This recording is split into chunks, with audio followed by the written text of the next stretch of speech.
K, K, K, E.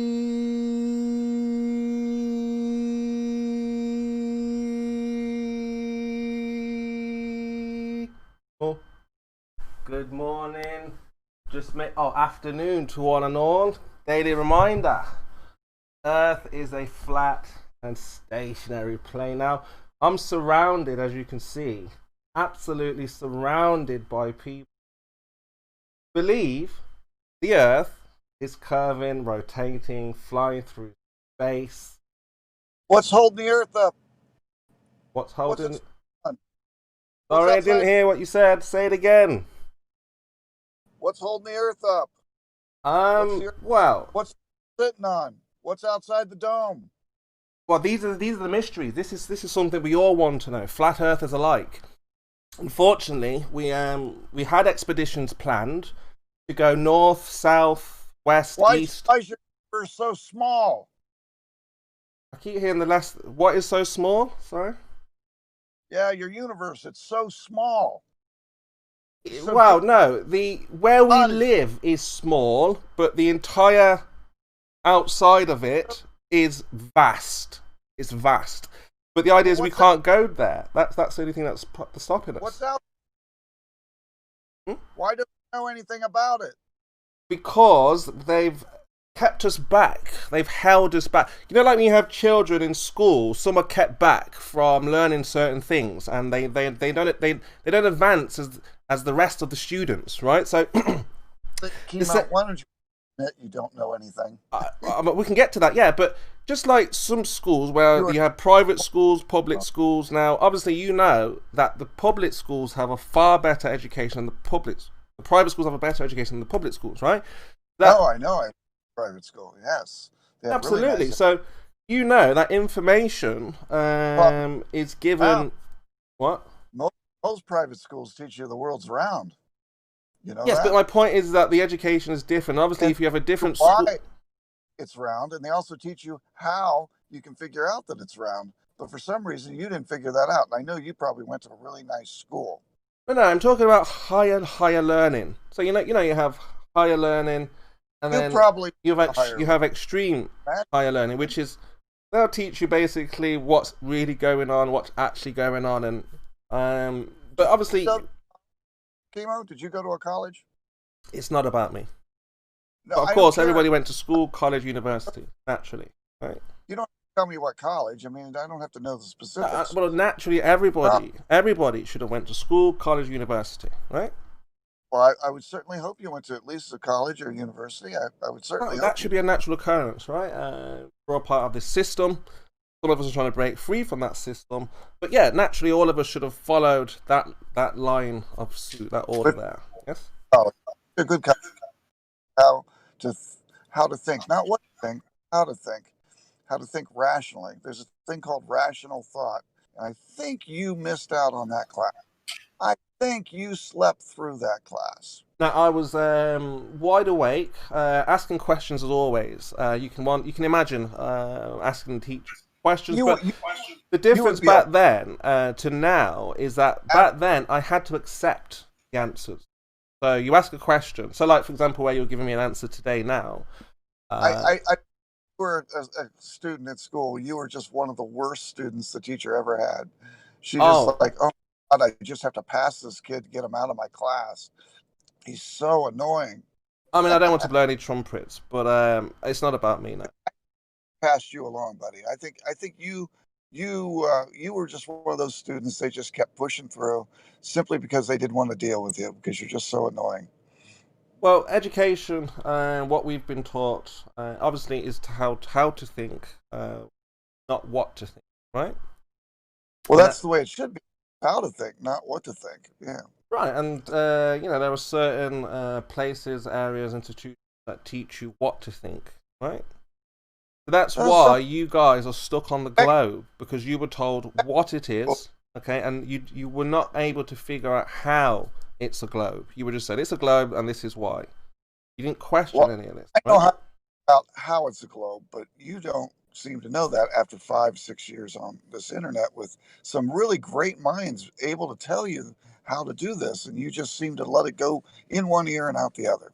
You have not learned a thing over 5 or 6 years. I don't understand how you could be on the internet so long and still be spouting your nonsense. Well, what we're able to do, as I've reminded you many a time, is that you need science. You would need maths. You would need practical demonstrations, which Which you have you don't none. understand that Is that me because breaking up, or is that you? have been explained to you multiple I think times. it's green. You Oh yeah, just our you're favorite fine.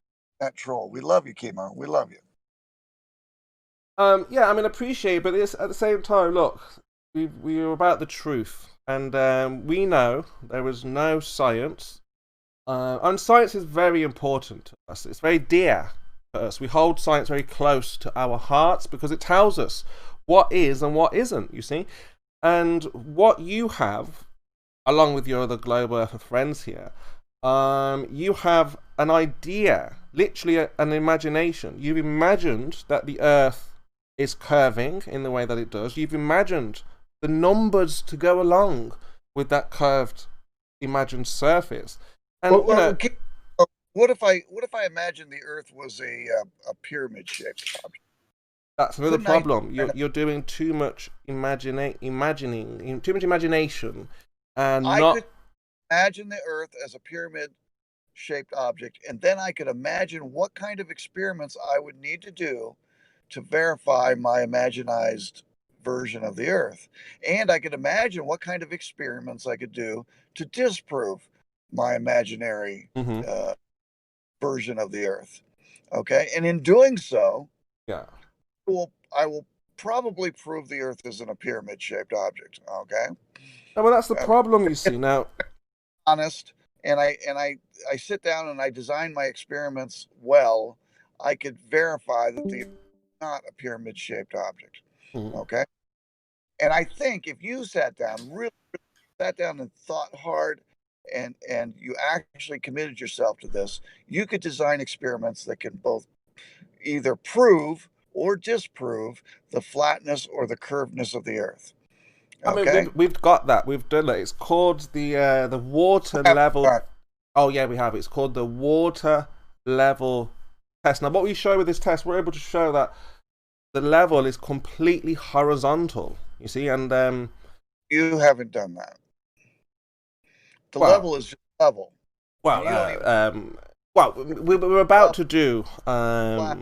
we're about to do me, Bev, What is the and difference? hopefully we can get a Globe Earther to participate. What we want, What's, Grenade Head. wait a minute. What's the difference between level and flat? Um, what's the difference between level and flat? Well, Not a lot. flat would be the surface, and you can have 2 points which are level. So you can have one stick in the ground, another stick in the ground, and those two can be level. It doesn't mean that is flat, right? Does that help you? Level is not flat. Does that help you out there, Grenade? Absolutely correct. That level. Yeah, does that help is you out there? Yeah. flat. I mean, again, we absolutely understand all of the Let that think into your areas when head. it comes to. Every somebody picks up a level and they level something. They're only making sure that it's level at the location they're at. They're not making sure that it's flat parallel to to a flat plane, Mm, that infinite plane, yeah. not a geometric, idealized, perfectly flat plane. That's not level. Level isn't level to a or parallel to a. Yeah, level and flat and flat. Yeah, I mean, people do get confused with all the level, flat, level argument. Yeah, But and your confusion with it continues because you don't understand that the level that I measure here in my location over here in the United States is a distinctly different plane of existence than the level you would have over in your region over there in Britain somewhere, wherever the hell you're at. Oh, so you'd be like sea level. One would be higher than the Like other. I, Yeah. if I had a level in my hand, 6 foot level or whatever, Yeah. and you had one, and we both set it up level, and let's say we could draw a line infinitely away from that, a nice straight, geometrically straight line. Our lines wouldn't run into each other if we both put them at the same elevation off sea level. They wouldn't run into each other and blend right into each other. They would meet at an angle. They'd meet Okay. at some really big angle. Okay, Mm-hmm. they would cross each other. Now, No, if but I was what you're trying to then determine is extreme distances. they How are should you blend. going to know all of that if you haven't tested it, right? We're talking about, is it level from one end? But you ignore the test. No, but People you have want to know, is it flat across the entire plane? Not flat, is it level from one end to the other end? So if we put a stick... level. It's definitely level. No, But nothing's level. Yeah, but are we saying that if it was flat, it's higher at one end and a bit lower at the other end? Is that what you mean? if I were to build something that was truly flat, and I build it from where I'm at here in the United States, and I build it over to you, from your position, it would look like it was an angled roof or something. It looked like it was a weird angled thing coming up, hanging in the sky where one end of it's higher than the other. Right. It wouldn't look like it was, flat. Now I'm about 900 feet off sea level. It wouldn't look like it was just a flat plane hanging 900 feet over your head.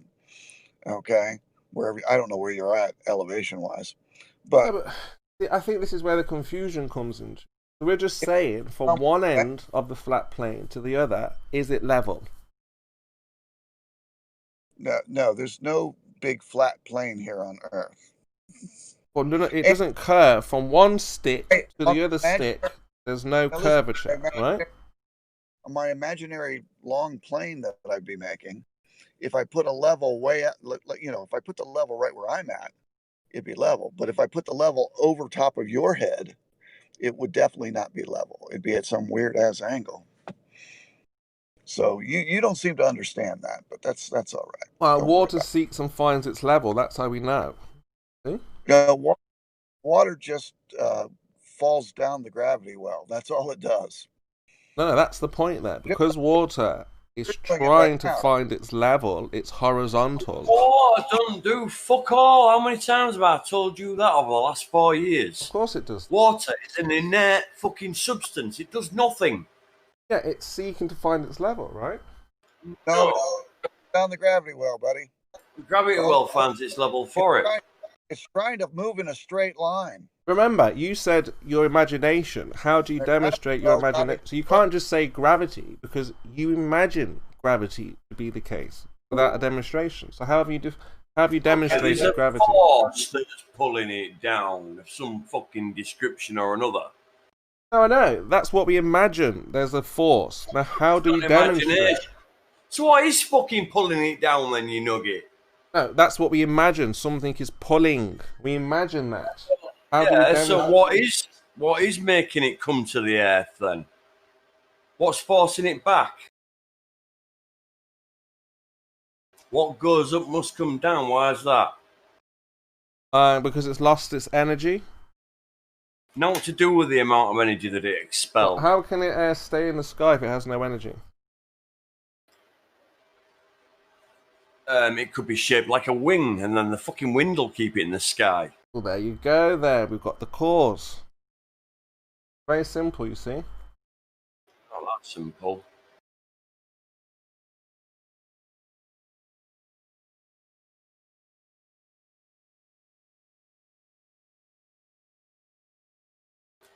But then, if it was the shape of a brick, what would it do then? Well, the brick, depending on what the medium that it's in, will determine the direction, right? Will it? Absolutely. Yeah. Yeah, if you put it in space, your area that you think that exists, a place called space, then that brick Does it? will go nowhere. Yes. If you put that brick in cement, what will happen? What will happen if you put the brick in cement? Well, yeah, it's gonna like stay in place, isn't it? Yeah. Kind of like in space, right? Really, no, because So how you would you change. weigh the brick in space, or how would you weigh the brick in cement? See? So you put that brick underwater. Now, depending how dense the water is, will depend on what happens to the brick, right? Yeah, you see, nothing works without water, and it cement fucking dries out without water, and it falls apart. Everything does. You need a solution to keep the bonds swollen up enough to fucking grab each other, you know, to keep together. Right. So, you know, the absence of any liquid in fucking any like aggregate like cement, concrete, all that sort of shit, if the water's gone out of it completely, it just cracks and falls apart. So You've got talk to to me, keep that shit. talk to me, Tal. Why are you still a globe earther? Well, I'm still a globe. I've always been a globe. Yeah, I know, but why? Why? After all the evidence we've shown to show that it's not a spinning globe, it's just an idea, like Grenade was saying earlier on. Just an idea, it's just an imagination. So why would you believe in something that's just an imagination? It's like people believe in God, don't they? You know, just in your imagination, but they still believe in it. I know. Why are you doing this then? Maybe the sheeple factor. Just follow every other fucking sheep. Just want to go along to get along. Maybe, yeah, go along to get along. It's easier. So, do you think it's like a fear of being like abused and ridiculed? You don't want that. You can't. That doesn't really bother me. Fear or abuse or ridicule or all like that. So why then? Why would you go along to get along with the crowd? They don't know anything, right? If you ask any globe earther to demonstrate, they won't be able to. So you know this. Why would you rely on them? Good question. These are very good questions. These are the questions that we put to the public constantly, and we're unable to get an actual answer as to why you would believe in something just an imagination, right? General consensus, I guess. If you do something often enough and you're told it often enough times, eventually you sort of come to believe it, don't you? Until you see it for yourself. How did man's brain become so easily programmed? How is this happening? What's the answer to that? Well, how do you mean? How is it become so easily programmed? It's not so much programming. It is in a sense of the word, yeah, but it's collating all the information together that you already know exists in your own mind and asking the people for extra information to put a better, more accurate picture together of what you're trying to describe in your own mind's eye. You know, so if you can't describe it in your own mind's eye with the technical and scientific information that you've got, you know, you've got no fucking chance of trying to fucking even identify it as anything. You know, just guessing. So there's got to be some sort of, you know, a scientific basis or some sort of like clue towards what we're actually fucking seeing, you know, but I don't see any, really. You know, I ain't seen evidence for it yet. All right, there's surmises and there's different angles of perspective and there's different fucking camera shots in different fucking light and dirty fucking light, inverted commas, you know what I mean, refraction and reflection and all that crap, but you know, there's no actual evidence to show that. You can tell me about it theoretically as much as you fucking like, but practically you can't produce anything. Well, I mean, that's what we've been doing. That's what we've been doing for the longest time. Is just raising awareness that people seem to think that they know something that we don't, and once you ask that question, like you've just been saying, it's very difficult for somebody to prove something that doesn't exist. Like if someone believes in Santa Claus, like God, yeah. No, God's slightly different. Why is God different to the shape of your fucking world? Why can't God be flat if he exists? Or she exists, sorry, exists. Would it exist in the same dimensional fucking plane in existence as we do? Would God be flat? No, I'm thinking, is it? I mean, we've always known, like from the beginning, there was a creator, and then they just changed this narrative, didn't they? Changed the story. No creator. So it makes sense to go with what we first changed went the with. story to fuck all they even knew about back then, because half of it was fucking stories around the campfire, here saying what they'd seen with their own eyes. Yeah, you but know it's what I just mean? odd that the Let's whole face it, world they was didn't know religious. shit all back then. Yeah, but how was the from what was whole coming world to like them in their religious immediate and world. spiritual? Yeah, but how are they all religious? Completely fucking different to us. Yeah, but They how were is it more- that they're all religious and all this stuff, and then Well, all yeah, of a they were sudden, more of a religious-based society than they were a technological-based society, which we have become today through evolution. yeah, but when You know? really, what technology? I mean, what difference are we doing today?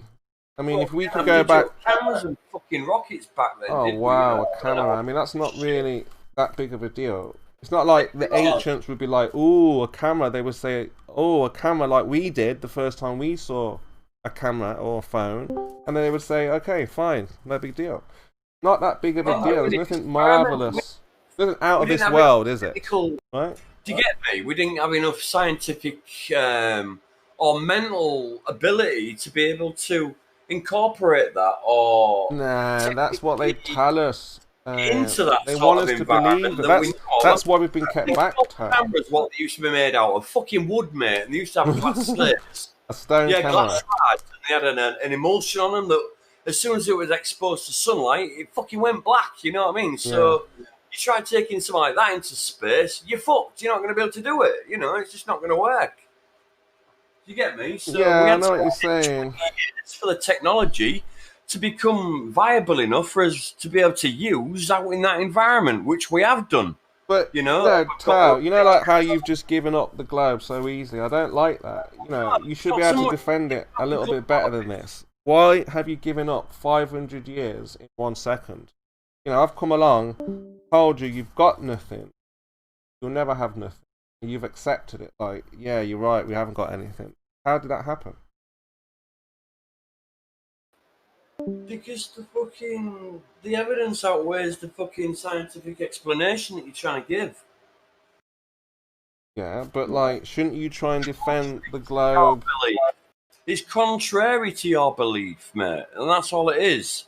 So no, but you should be able to prove that we're on a globe. Why did you give it up? We would never give up the flat Earth that easy, right? Once I've given up on it, I keep it in the background as an alternative, a maybe, what if, could be, you know, maybe. You never know until you actually see the evidence for yourself. If Elon Musk came to me tomorrow and said, "Come on, Tony, we're off up in the Dragon, we're going to have a look at the fucking Earth and you can take photographs," I'd fucking jump at the chance, mate, and I'd be up there doing it, you know, just the same as he would. Just like anybody else would in the world. And then I'd see for myself, with my own eyes, what shape the fucking Earth was once and for all. You know what I mean? But until then, I can only tell you what I've seen in pictures and what other pictures other people have taken. I can't prove that they're real, but I have to accept that on a basis that they're real because there's that fucking many of them. You know what I mean? And so, you know, it's like something I've just got to accept. Just like religious people have to accept that their God's real, even though they can't prove he exists. See what I mean? But there's a little bit of a difference because now you've got loads of people who thought it was a god. It's not like we thought there were a god and now there's not a god, you know? So there will always be a god. There won't always be a globe, right? See the difference? So what happens to those people who were ex-globe earthers? Yeah, what happens? What do they do? They get on with lives. How? How can you get on with life? If you'd said to me, now there's no God, and you could absolutely prove it, like you absolutely demonstrate there's no globe, how am I supposed to get on? How am I supposed to get on with life if that's my core belief? That's who I am. You know, that's how I operate in life, knowing all that stuff, right? The same for the globe earther. The globe earther operates knowing that he evolved. Globe earther operates knowing there was a big bang. Yes, and the globe earther operates knowing that he's going to space in rockets to the moon. Now you're saying a man who has all that at his core can just get on with his life? How is that possible, Tom? Because you do that with anything. When a member of your family dies, you grieve for a while, but you get on with life because that's all you have, nothing else. So you just do what you do naturally, get on with it, you know? Yeah, you No, have I a don't cry. know. You're not listening. You're not listening. If you took away God from me and proved there was, without any doubt, we're robots. No, because even then there'd be a creator, build a robot. But if you could show there was no God, that would ruin. How could I get on with life? How? What's the point then? Like you got on with life before you knew about God. Yeah, but could you call that life, right? Was it when you was alive and you was growing up as a child, and then? Oh no, you've always known about God, haven't you? You've always known. We've always known. Everyone's always known. But no, because you're compass mentis until the age that you understand what God is and all that. You know, and so you're missing the point, belief Cal. is. If you take away their very core of their being, it's not core, is it? It's a belief system that's fucking given to them and forced upon them without their fucking consent. Yeah. In schools, here's your religious fucking bullshit. Get that down your neck. Who asked for that? Nobody did. I didn't ask for religious fucking education. So why did they give me it? Do you get me? Yeah, but again, that's not your core belief. You couldn't care what the shape of the earth, could you? But there are those who invested their entire lives into this. Well, it fucking obviously meant something to them enough for them to fucking teach it. But how are they supposed to get on with their lives then? Let's take Mr. Scott, for example. He's an astronaut's son. If he discovers that the entire thing was a charade, just like a parade, like a circus thing, just theatre, and the Earth's not a globe. All the maths that he stood is I'm sure he'd be a bit bogus. Disgruntled. I'm sure he'd be a bit disgruntled about it, but he'd get over it in the end.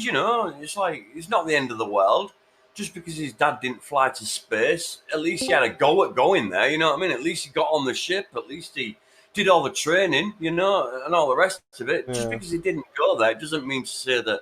Do you think he could get on with his normal life? He had a go, didn't he? You know what I mean? You think I don't think it affects his life in any other way. I think he just get on with his fucking life as he did before. Just how though? How? Same way as anybody would. Same as if you lose a car. It's fucked, innit? It's gone. You go and buy another one. You can't cry over spilt milk. It's fucking gone, mate. Yeah, but you do know there were NASA fanboys and fans and stuff. Yeah, people who buy NASA memorabilia, T-shirts, tops, hats. So if all of that is a fraud and fake, then what? How can what a shame. Religion's the same. What's going to happen when people realise that religion's fake and all the rest of this shit? What's that going to do to them? Oh, if that ever happened, there'd just be anarchy everywhere. Shame. Well, they shouldn't have kept their entire fucking life belief system on a inanimate fucking object that doesn't exist, and then they might have something to look forward to. Because you get like a lot of hard-earned criminals who go into jail and come out religious because of God and stuff like that. Yeah, that's because they've got fuck all else in there to fucking come out with. No, but they could just exercise and come out stronger and be more meaner when they return to the streets, right? But a lot of them were like, "Oh, I found God. I've decided to turn myself around," and kind of stuff. So, if there wasn't any God, think about what that criminal or that person would have done, right? Turned into a fucking musician. You don't know, do you? They could have been the elite fucking computer hacker, or they could have taught sorts of trade while they were in there. You don't know, Yeah. But it is difficult. You see a lot of the globe earthers are struggling. They've had enough, I feel. We've come to the end of not all the globe. There'll be a new wave of globe earthers ready to take on the flat Earth challenge, but I think most ball earthers, like Mr. Scott, he really can't stand arguing it. He gets so frustrated so quickly. Well, yeah, he's been at it 4 or 5 fucking years. I think I'd get fed up after that long, you know what I mean? He gets really fed up. It's a fucking ball ache, isn't it? I think it's difficult for these guys to keep doing this, right? Because we're relentless. Where's your proof? How do you know? Where do you get the information from? Yeah, repeat. Constantly asking. That's where a bit thin, mate. Don't have an effect, right? And again, we're not trying to cause any discomfort or any undesirable feelings. Oh no, far from me to ever accuse you of that. Oh no. Yeah, just simply speaking to guys who best to know. They have the knowledge. And we're just curious to find out how. They profess to know something, yes. Yeah. I mean, Arwen will be on today, Nathan will be on today. It's an ongoing thing. It seems, it's like, it's really like, I can imagine if you, because I look at it from the other side, you'd be like, oh, here we go again, here we go again. Yeah. You can look at it from both sides all the time, because that's your dilemma. You could defend something that you believe in, and everybody else has got to defend the thing. I think the riots were a welcome distraction for a lot of the global ethics. It's almost like this is great. We've got something to focus on now, and we already knew about the program of how the protests will go, the direction the riots will go, what the establishment want. And all for me, a lot of this is there are other reasons as well, but the shape of the earth is a big one. That is the biggest one because it comes down to authority. So what we're seeing a direct attack on authority. Like now, you won't see it like this. So let's try and get a little bit deeper into how this works. So you've got to remember, if from the beginning, like 500 years ago, 600 years ago, whatever it was, they were like, okay, we've got a small group of people. 20,000 years ago, mate. No. It wouldn't have been that. Yeah. But the idea is to get the model promoted was around 500-600. So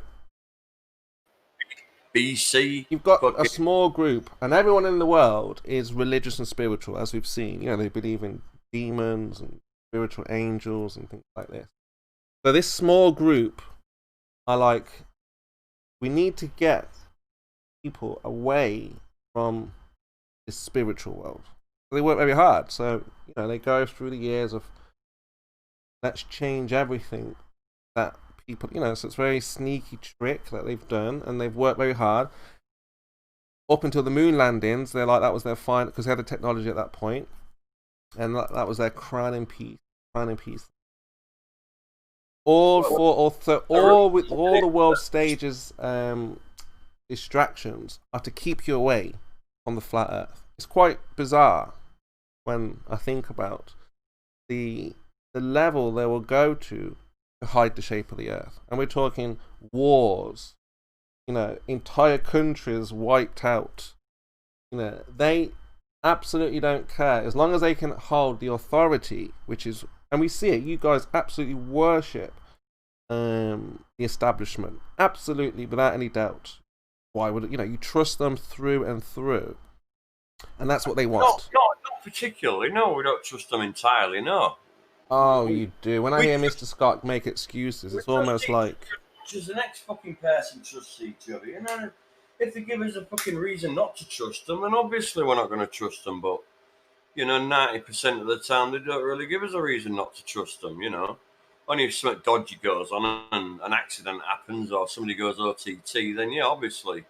Everything happens that way. I mean, same as if you hear about a fucking plane crash, people might stop trusting fucking airliners, and might stop trusting, like... Right, this is going to sound strange a little bit again. You know what I mean? It's going to sound really odd, but I'm going to say it anyway. So, if you're a people who are from caves, for example, a cave, where it's, you're afraid of the dark, lightning, elements, go into your cave, it's dark. So obviously when you're taken out of that cave, you're going to want to be part of something. Protection.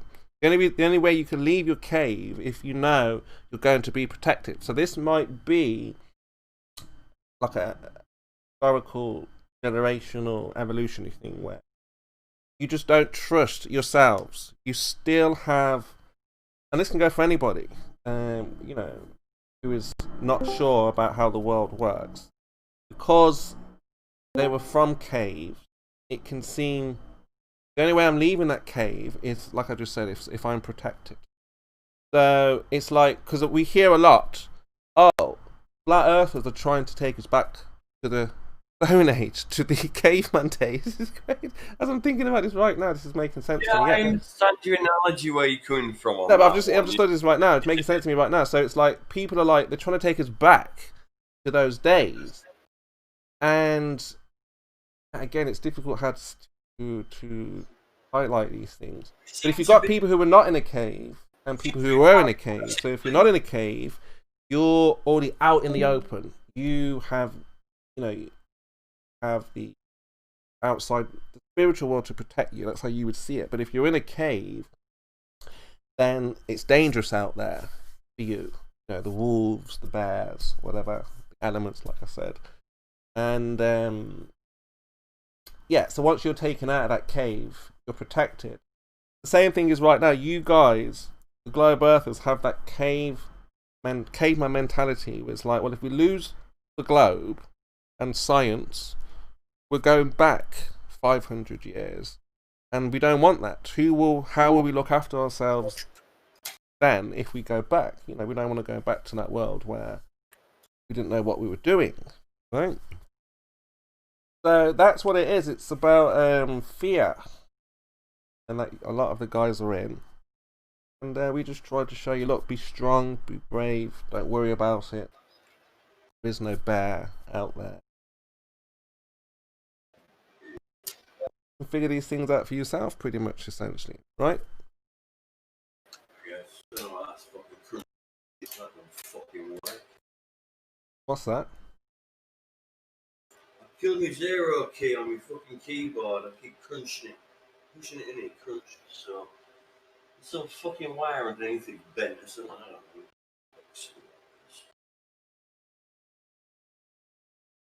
know. I mean, we will never give up. Is there until you leave it, yeah, and you have all your animals around you, like your dogs and that. We will see the globe earthers give up before we give up. Because the truth is just so powerful, so strong, and especially when you know you're up against, you know, perception. Simply, it just drives you to do something about it, right? Just like you see the protesters now, they're driven. Really quiet town. Yeah, sorry, it depends how fucking strong your passion is over it.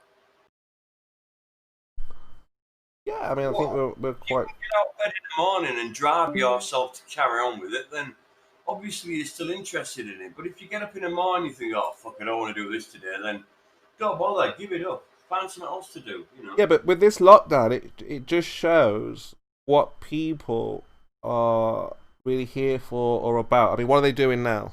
You know, they're essentially back to the caveman days, but in a house.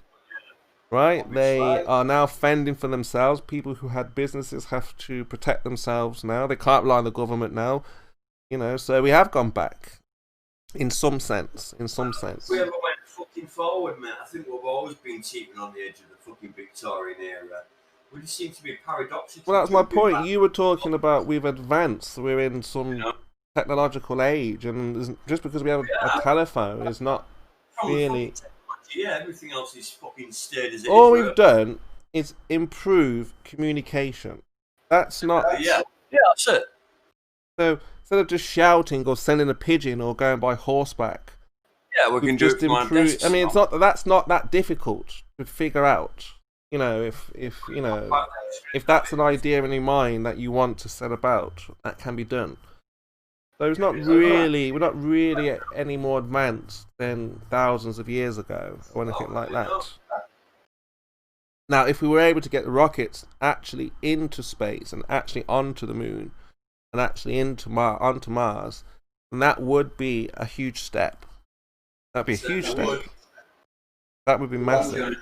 Fucking all of mankind. Yeah, that would be it. That would be massive, yes.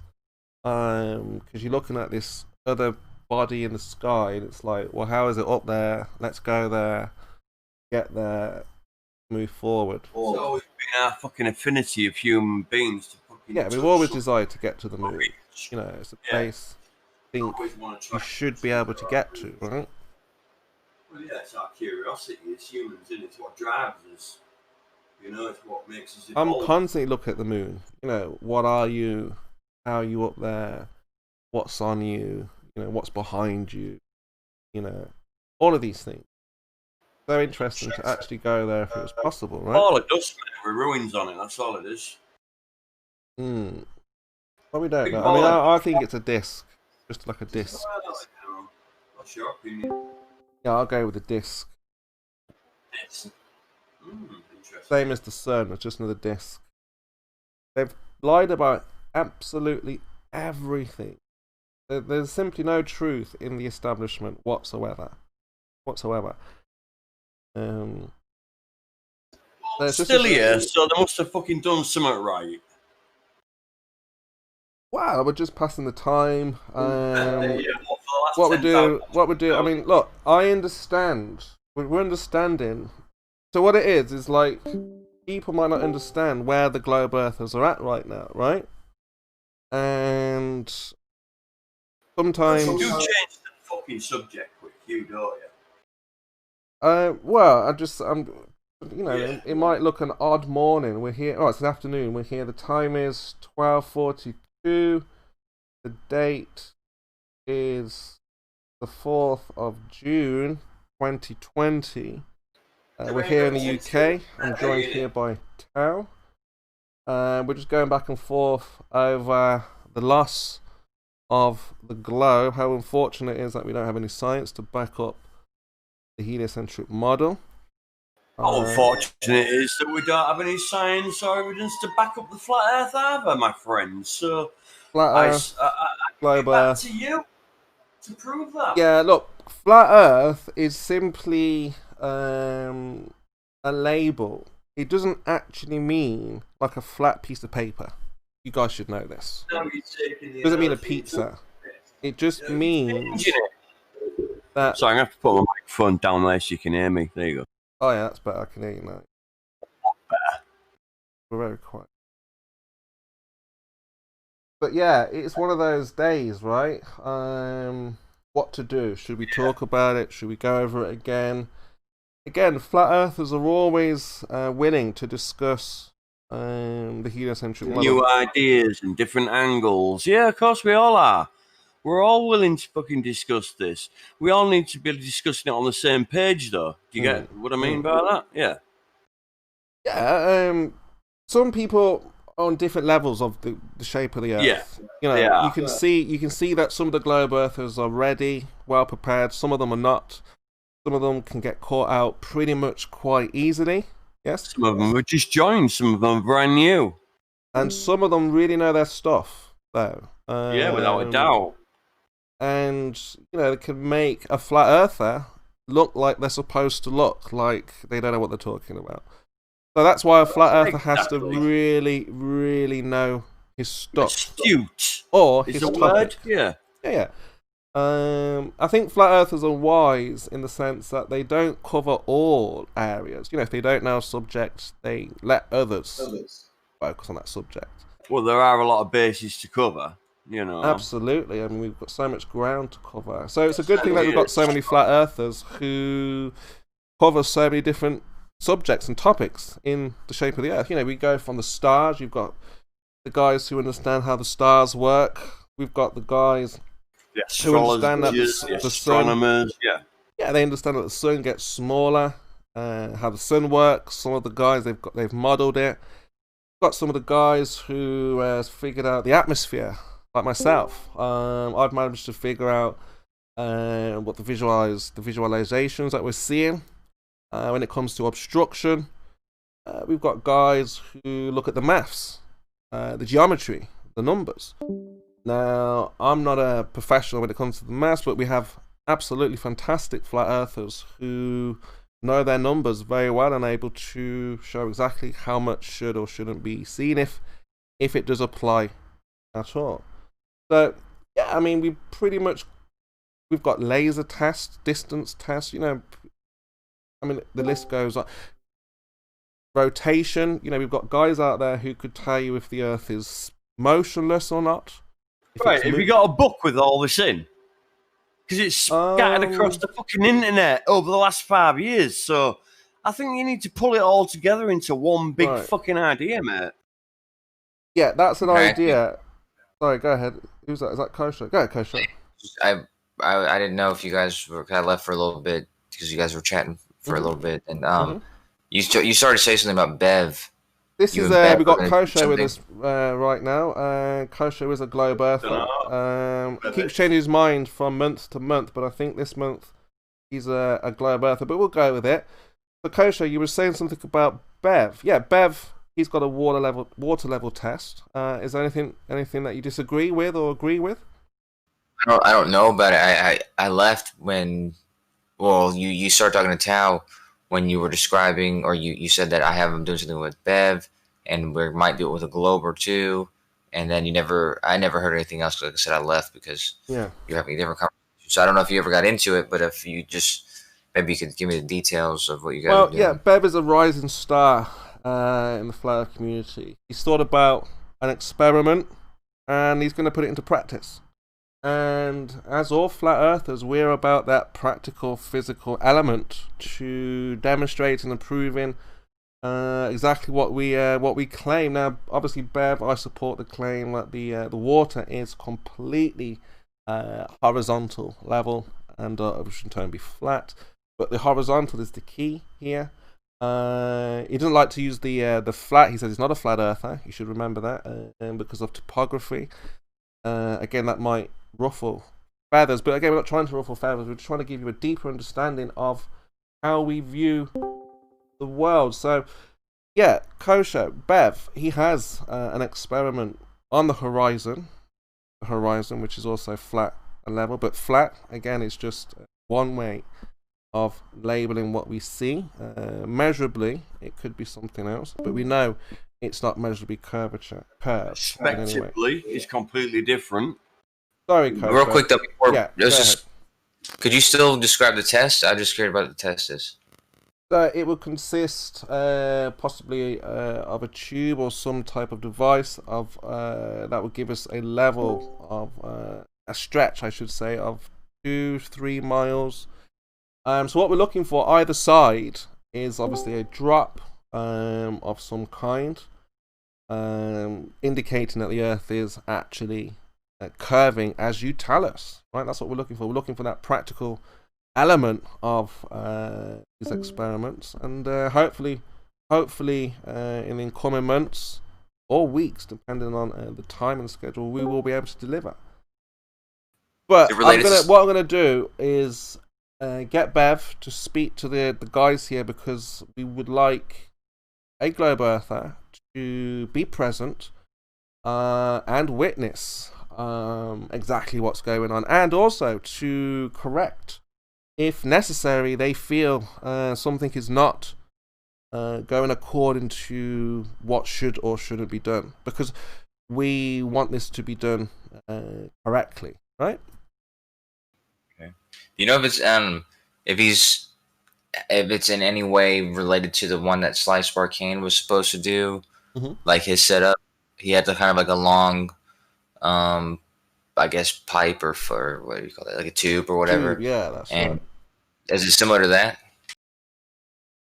Yeah. So again, yeah. So the idea was just to show either side how much curvature, if that over 2-3 miles, whether it's level or whether, because you guys say the Earth is curving everywhere, right? So we should see an elevation on either side, or a drop to indicate that the Earth is actually in fact curving. Yes. Well, it's not a fact because we haven't actually measured it yet, but to you guys, you say it's a fact, and we're going to try and test that fact. Right? We're going to fact check actually what you got. I got to talk to him for some more Let's details. see, So is Bev around? I don't know if he's around now. yeah, Sly Sparkane's. I think he had complications after even his conception of it, and then I think also even his conception is difficult to decide. You know how you're gonna what exactly you're gonna measure, because I think his was optical. Like he was looking at the lines optically down a line or something like that. So I gotta look back at that too. It sounds interesting, man. Mm-hmm. Yeah, I mean, this is a great way for the globe earthers to concede, because what we're looking for is a concession. You guys say you need proof. Well, what other than a water level test to show that the Earth is actually curving the way you say curving, right? You would agree, Kosher? I mean, that's an interesting test. I'll say that. Yeah. Will it prove the shape of the Earth? That's not. I can't say anything yet. I don't know the details of it. If the details are sound, then I mean, it should provide some results that are useful. Sound But that's the thing. details. What do you mean by difficult. sound details? What does that mean? There's been sussed out that you're not going to get false, false results. Your results not going to be like a false positive or false negative or something like that, because you got to make sure that you're really determining if it's gonna represent the curve of the Earth, or not the curve of the Earth. There's ways to mess it up. Like if you have a level, or let's say he just has a level around a curve. He has a tube around the Earth. No matter what, it's going to be level, right? So unless you're comparing it to a straight line, then it doesn't really matter. Like you can make that tube go all the way around the Earth, and it's going to be level in each position, right? Okay. You have to make sure that it's actually higher or lower than the other side. And that's why Slice Sparkane was making sure that there was like a visible straight line between his points in the tube. Yeah, so, I mean, what we're trying to show, if the Earth is flat, this is one way, right, of showing where the Earth is flat. Will you concede if the Earth is, if there is no measurable curvature? Absolutely.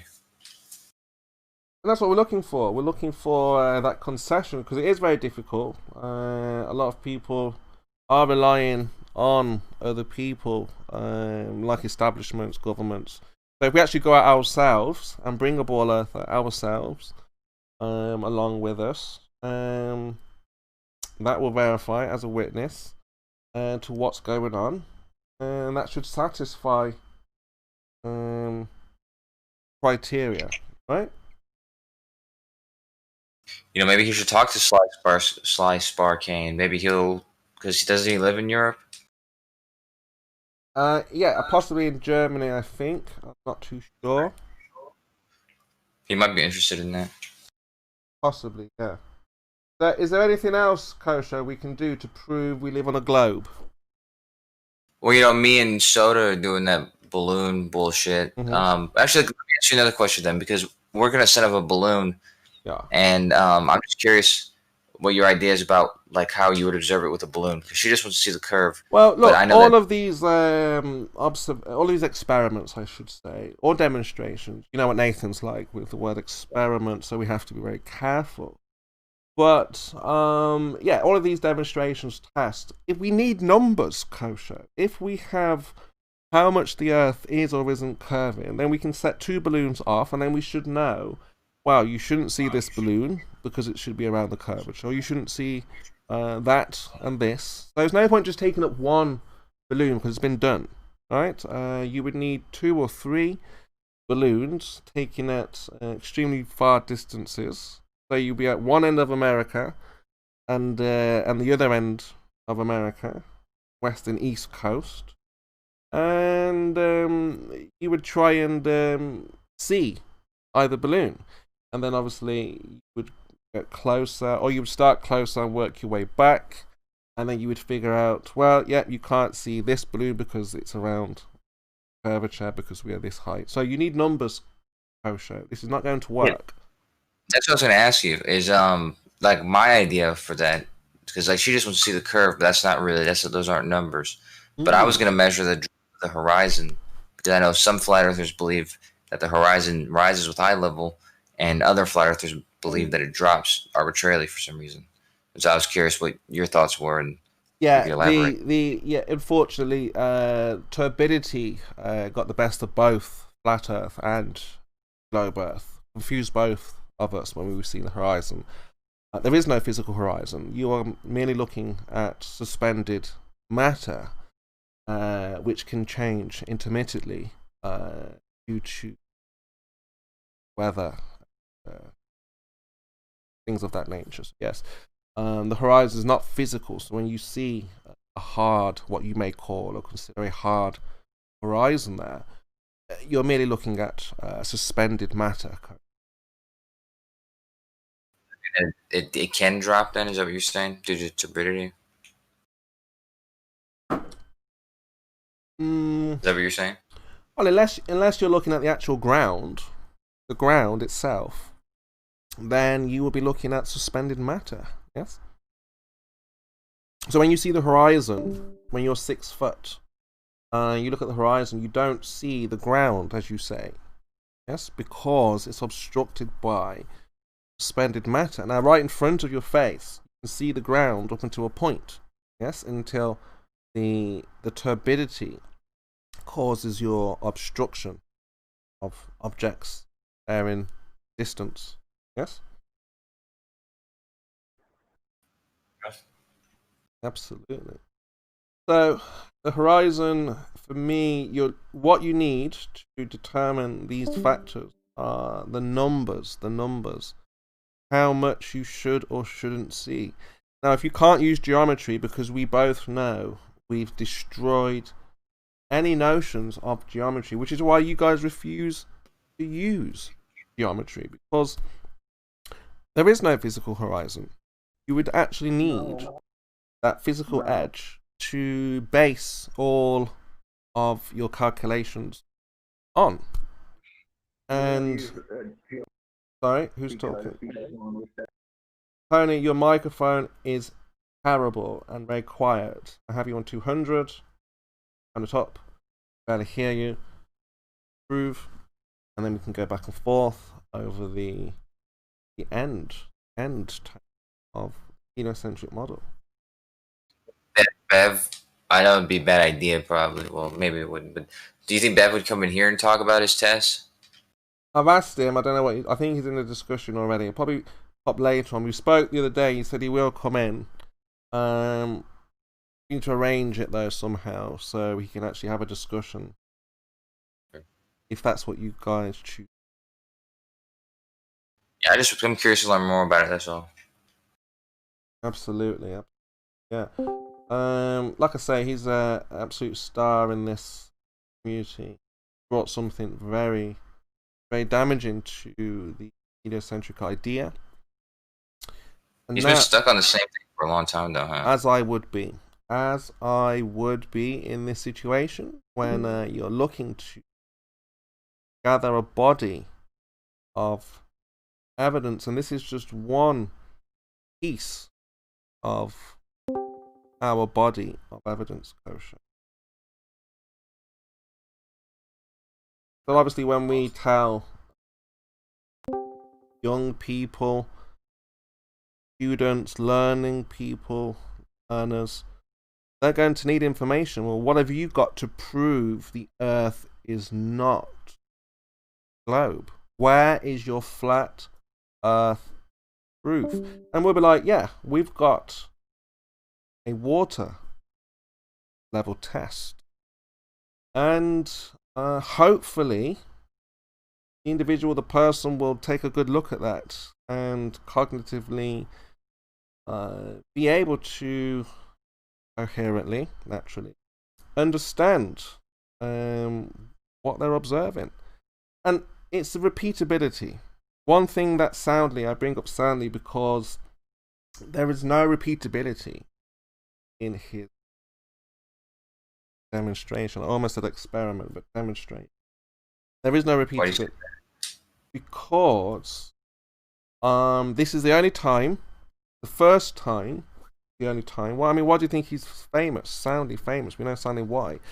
Because he's the only person in history, and still up until this day, the only person in history to show exponential curvature of this kind.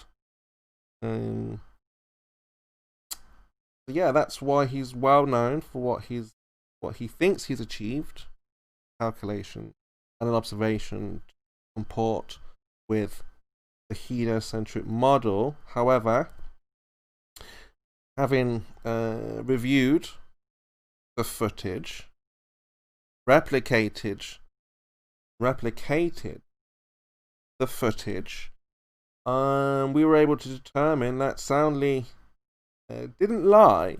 However, he took advantage of a particular area suitable to claim that he had. But fortunately, because the flat earthers, as I said, the growing number means, because you know the expression two heads. So with that said, you can imagine now the array of individuals who took a look at Soundly's footage and said, well, hold on a second. I live there. I live around that area. Well, hold on a second. What's this? I know what's going. I know what he's done there. I know exactly what's happened. And then we just saw a barrage, absolute barrage, when Soundly came on the scene, of rebuttals, repeats, revisions, revises. Hold on. This is. Sorry, go ahead. Sorry. No, yeah. I don't want to interrupt, but just Tony, have you fixed your mic? Sorry, Kosho. No, yeah. Tony, fix your mic. You fixed it. Tony, you want to do a mic check? Fixed it. Goodness sake, you said no in the chat. All right. Well, okay. No, I was just gonna bring up because there's that GIF that I use sometimes of like a Carnival cruise ship, and it's sailing up beyond the horizon. And the truth is, like, that bridge is a unique place where it's easy to it's close to where he lives. I'm sure there's many other places if you scout that it's long enough and relatively the same height above water that you'd be able to make those types of observations. So he did make one. I don't think it's the only one that's ever been made, and I also think that you can make the same sort of observation with something like that cruise ship. Like the cruise ship is sailing further and further away, and as you're watching it, it is doing that exponential curve, just like the bridge is. No. That's the water you're saying, right? Well, it's the same as the bridge. The bridge is staying the same height above the water, but it's appearing to be going. It's appearing to be, like you said, exponentially curving away. So it's like representing what the water's doing, basically. Same as the boat. No, but I'm talking about Soundly's bridge, how it curves in such a manner. It does stay the same height above the water the whole way, right? No, but I'm talking about the bridge, how it curves, yes? Not the water. Because we know that when we see ships go over the alleged horizon, physical horizon, it can appear like it's going down, right? And curving away from you, yes?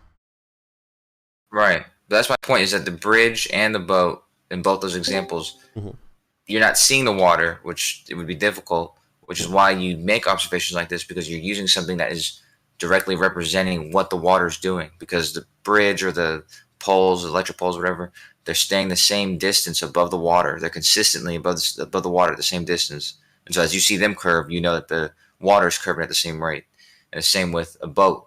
A boat is going to be buoyant the same amount above the water the entire distance. And so as it appears to be sinking beyond the horizon exponentially, you're basically witnessing the water do that. No. Again, I've told you that this is where the suspended matter...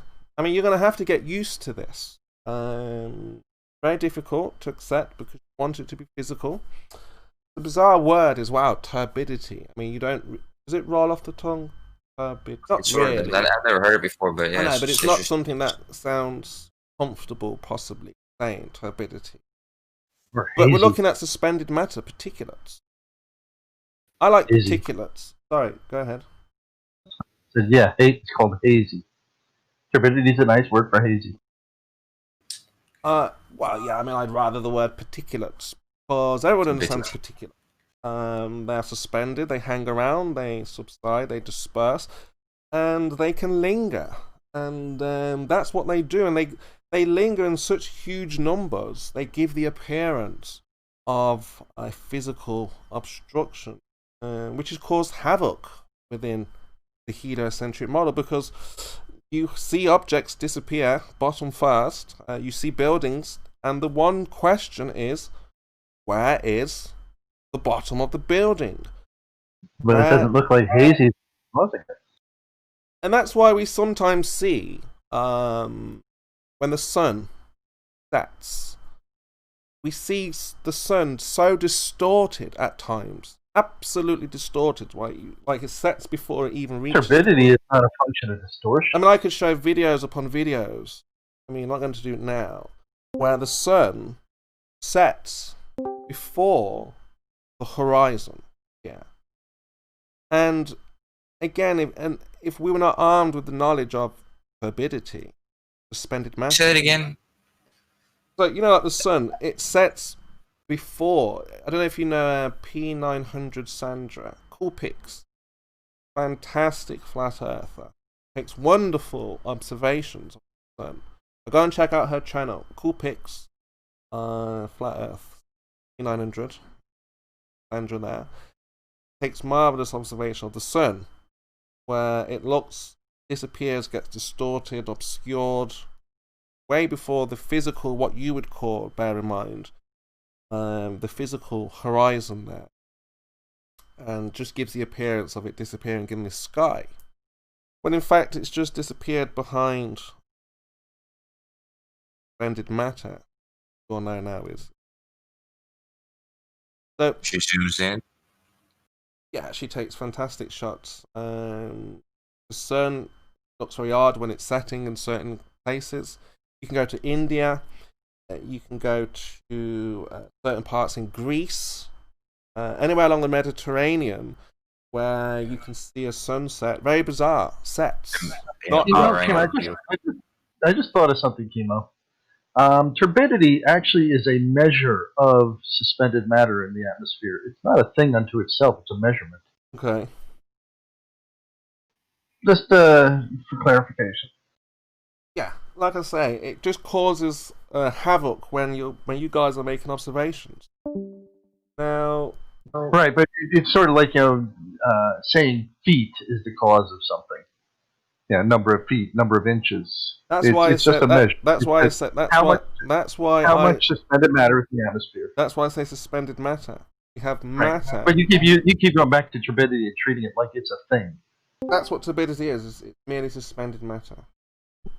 It's a measure of suspended matter. Yeah, so you can have extreme turbidity, yeah? Yeah. You can have extreme suspended matter, or not extreme suspended matter. Moyak, what are you saying here? This is merely what I'm describing therein out in the atmosphere. Okay. Right. So sometimes we have it's heavier, yes, more opaque.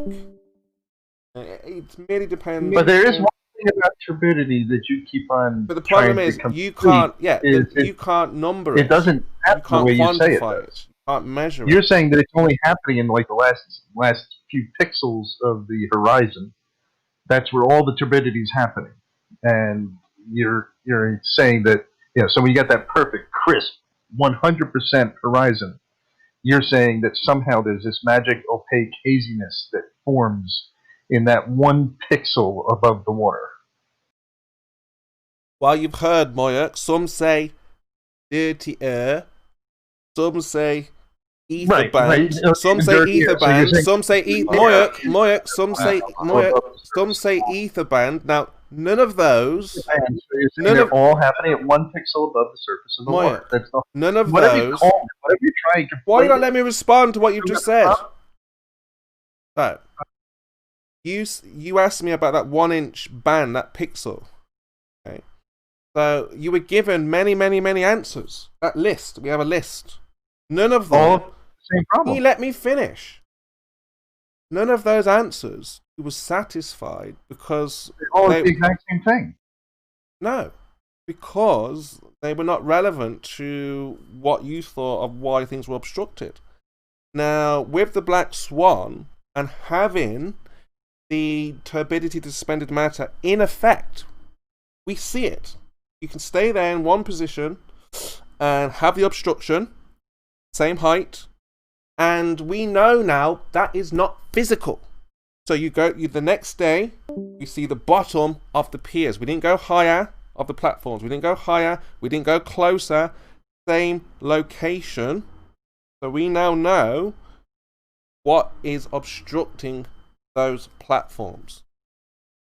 Very simple. To assert it. Well, what do you mean? We know it's not physical, and it's not.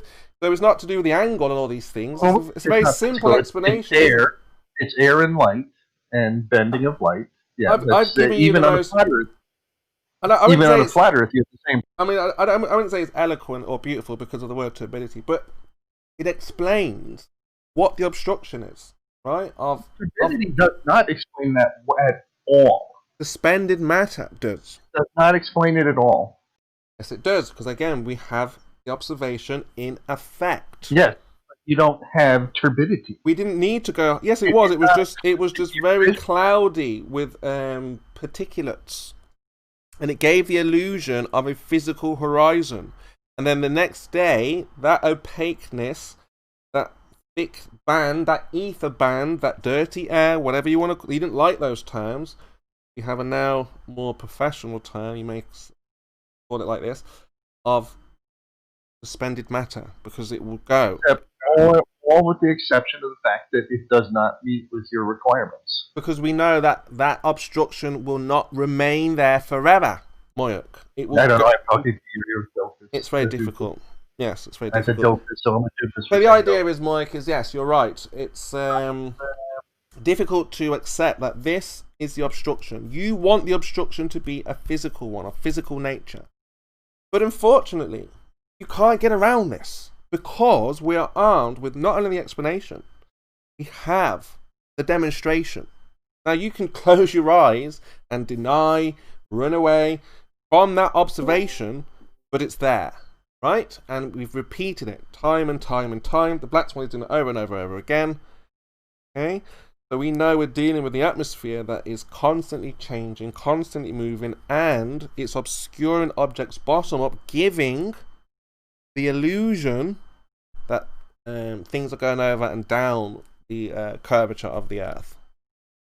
So, of course it's difficult. Who would want to be in your position? Not me.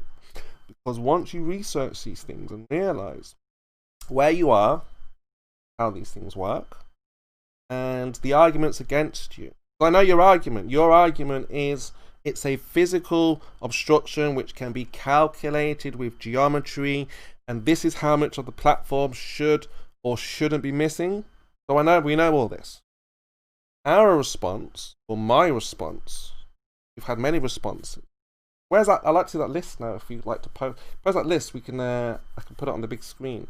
We had so many explanations, which some of them were good, possibly the answer, but at the moment, armed with that observation, we can see clearly that the matter that is obstructing the platforms will disappear the next day. So, with the ships, for example, because the ships were moving away from you, it appeared that was the physical horizon. So the ship goes over the horizon and it will be the same. So you got away with it for years because we didn't have something in the middle of the ocean in the same place. That was the key. That's what stopped flat Earth moving forward for so many years, right? Because I remember me and Pete Shea used to discuss, if you get something at the horizon, then you guys would play games and, do all kinds of your stuff to avoid this point, because we never had something at the physical horizon. So we would be like, okay, we're 6 foot, 3 miles away. Put a buoy there. Let's put something out there. Lo and behold, we found a platform. Couldn't believe our luck. that's now in its place will not move any way, shape, or form. Yes? So now let's get busy, because now we have the numbers, we know the distance, we've got the Google Earth. Let's now be patient. Let's get the equipment. Let's get the P1900s. Let's get the tripods, get the lasers, locations, GPS, all of these wonderful things. Get the time, and let's set up shop. And we did, armed with the knowledge that we know that Horizon is not physical. Done that. He went there, said, I'm going to wait. Did. Saw the bottom. It was covered. Saw the bottom. It was covered. All these wonderful things. Think about what's going on. What's happening? Is that a physical horizon moving? No, it can't be. Research. You get on the keyboard. What's going on? Atmosphere. Moving around the place. What's this? Suspended. Got it. Okay, now we understand. It's clearer. We have an answer for the globe earthers who now believe the obstruction is physical. Nathan has gone over the geometry many times.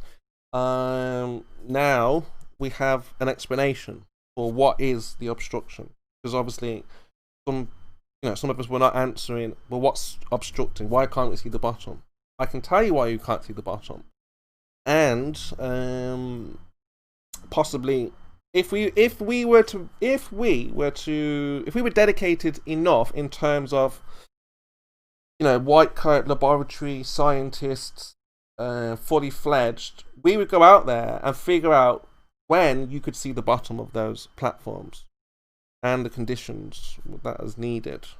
I'm sure some of us could even do it now, but we're very few and far. There are only a few of us. We're a very small, tiny group of individuals who have been able to figure out that science has completely hoodwinked the entire populace of every kind.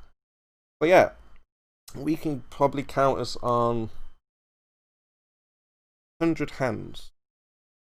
And yeah, something like that. Very few flat earthers, dedicated ones you could actually 100 hands. Yeah, like really work as a phrase, KIMO, if you've got to go for 100 hands. You have to be able to say you can count us on the fingers of one hand or something like that. Yeah, that's 100 hands. It's not so good. Yeah, how many flat earthers if you could count 100 hands? Very small and you've just given us this detailed account of how great this evidence is, this process that you've been through to develop all the explanations. But as I always say, what good has it done you? How has this? Every day I hear about this black swan. The black swan, it's destroyed the globe. Well, how? Where? Nobody else seems to have noticed that the globe's been destroyed, apart from a few of Oakley's fans. I mean, and the problem is, this has been pitched as the greatest piece of flat Earth evidence ever. It's the best flat Earth evidence. It's absolutely undebunkable. It comes with a properly formulated argument. And what good has it done you? How has it advanced your cause in any way? Okay. So it's give us a clearer picture of how to break down the heliocentric models. Because as you say, over the years, it's been very back and forth, and you guys have been able to tear down the walls of flat Earth, with your responses. Now, the Black Swan is a completely different empire. It's all on its own. Yeah, that's my point. How is it completely different? If it is so completely different, what use is it being completely different? Because so far it seems to have been no use at all. No, but I mean, where does the globe earther go from here? He now just has to either accept it, or we can see the clear denial now. Because before we wanted an object in the middle of the ocean from the observer point where we could calculate or measure that horizon. So the object was still. Like the boat kept moving away. The sun was always moving away. The mountains were always too far. We wanted something locally, and that was just because we always thinking like a buoy or some kind of marker in the ocean. It just wasn't doable. So now we have this platform sat there. This is amazing for anyone. So all of even the wind turbines. If Miles, you say he's proved the curve. If Miles has truly proven the curvature, those horizons that obstruct those wind turbines should be the same every single day. And due to the Black Swan, we now know that when Miles, if Miles were to go out there and set up shop for a day or two, we absolutely know 100% that horizon would show more of the wind turbines. Sometimes it would completely cover the wind turbines, or you would just see the top, and then just sometimes you see half, just like what he's shown. So because of this one observation that we understand so dearly and clearly, it pretty much destroys any notions of a curved Earth. So with Miles, for example, he would have to show the same day, the next day, and the next day that it's that horizon that is obstructing is in the same place. See? That's what's different. Before, with the Isle of Man times, you would say you can see the lighthouse because it's refracting over that horizon. So we were like, oh, not again, right? And then we were like, no, we can see it. It's not refracting. Remember the argument? We can see it because it's there, right? We can see it. That was our argument. And you were like, no, laughing at us. Ha ha ha, silly flat earth. Flat earthers. Right? Making us feel awful, terrible, right? What do we do? So again, we were searching for the answer because we knew that the Earth is not curving. So, but today this can't happen because those piers are local. We've got another one just behind it, or in front of it, depending on how you look at it. And this is absolutely repeatable. If the horizon doesn't stay in its place, how can we move forward? We don't have a physical horizon to measure.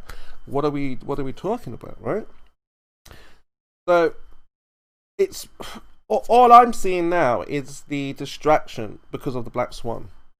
So other conspiracy people will see it's because of their conspiracy. I understand that, but for me, this is the big one. It's huge. If people understood the Earth is not a globe and all of that stuff that goes with it, the elite here would lose everything. They can't afford that. And so distract. And it's working. Propaganda is extremely powerful. Television, it's one of the most harmful weapons. And it works. These things actually, but they wouldn't pay for it if it didn't work. And so when you think right now, well, how can we move forward? We can't even leave our houses, right? Oh, we can, but you understand what I mean. We can't actually move around freely. You've got America on curfew, right? And depending on what happens here, if you were to see the Globe Light Tour start back up, you may see another lockdown here. So again, it's just, this is a huge argument. How do we put it out there now with all these distractions? Very difficult. And that's the plan, is to make the situation for flat earthers untenable. So we withdraw, retreat, and just back down and be quiet. Okay? That's the idea. But the ball earthers who are active will find it very, very difficult. What are we in now? We're late in the year here. June. Would you say you've answered my question? In terms of taking it forward, we've been halted. So right now, yes, we're going not at the speed that you would like, but or all the ball earthers, all globe earthers want to see what's next for flat Earth. What are we going to do? And we can only do so much as we're allowed to move around, right, and raise awareness without being shut down completely. But is that the answer then? Basically, you're going to just add the black swan to the flyers and banners for the Globe Light Tour. That would be one of the strongest arguments. The best piece of flat Earth evidence ever. It's just I mean, because again, as I think about it, these were the arguments we were trying to put in place in the first years, but we didn't have the object in the middle of the ocean. So now it's almost like finally we've, what we were trying to say from the very beginning with the observer, we're here. Because I always remember Pete Shea and me discussing, and we would, what if you get the person here and here and there and there, and what about, it was just you guys were making it very difficult for us to explain. We would draw pictures, we would mock the pictures. What is this nonsense? All of this. So this now will be the argument. I mean, there'll be other arguments, of course. I don't mind the gravity one, where we have to talk about mass. It's just, I think given the way that this has been billed, if you can't make it go forward with this, you're fucked, aren't you?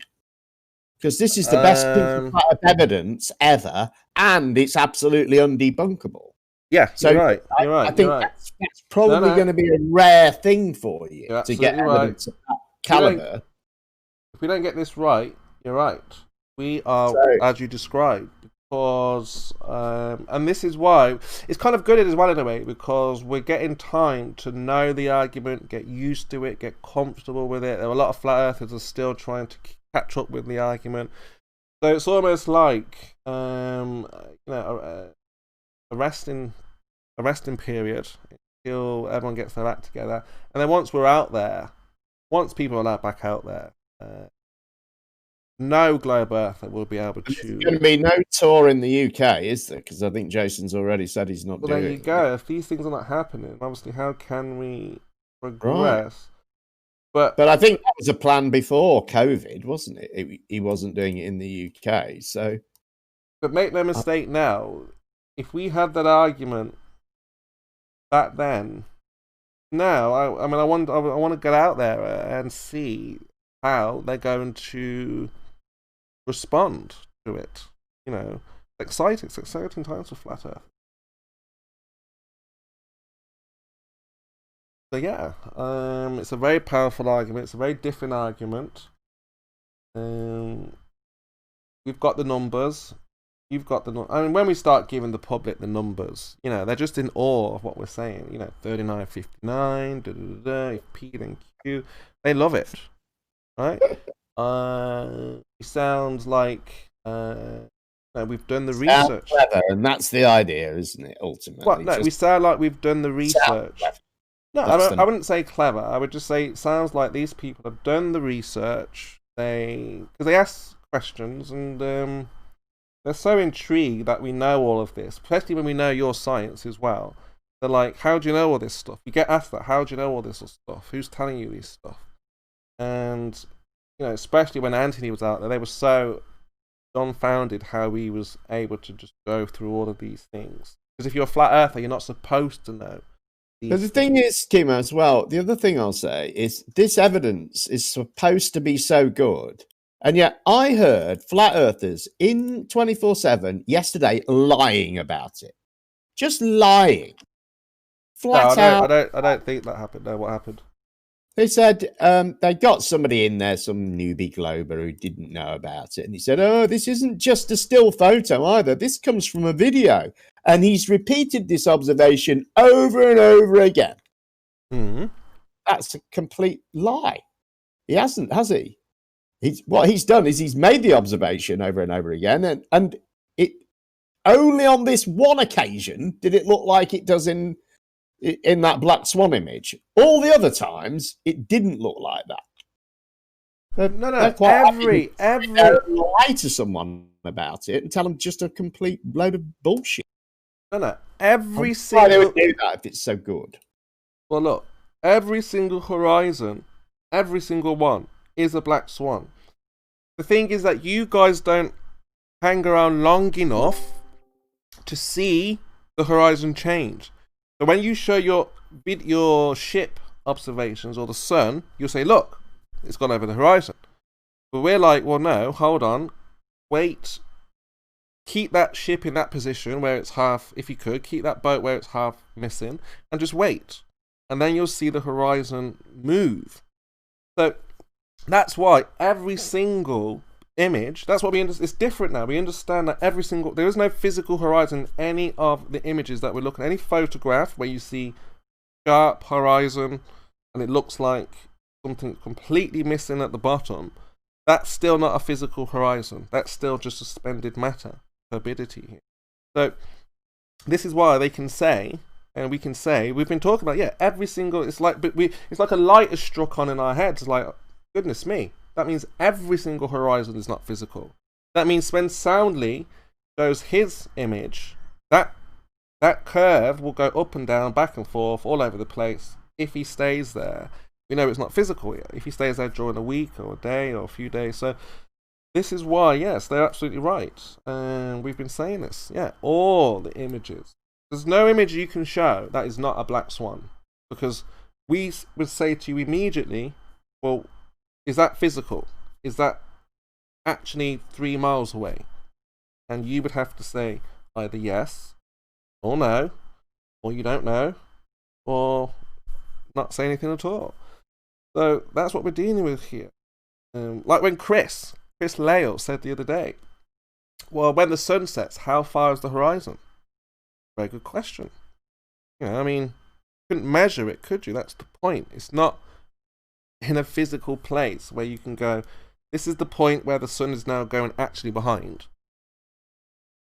And that's why it's so damaging. John is so right.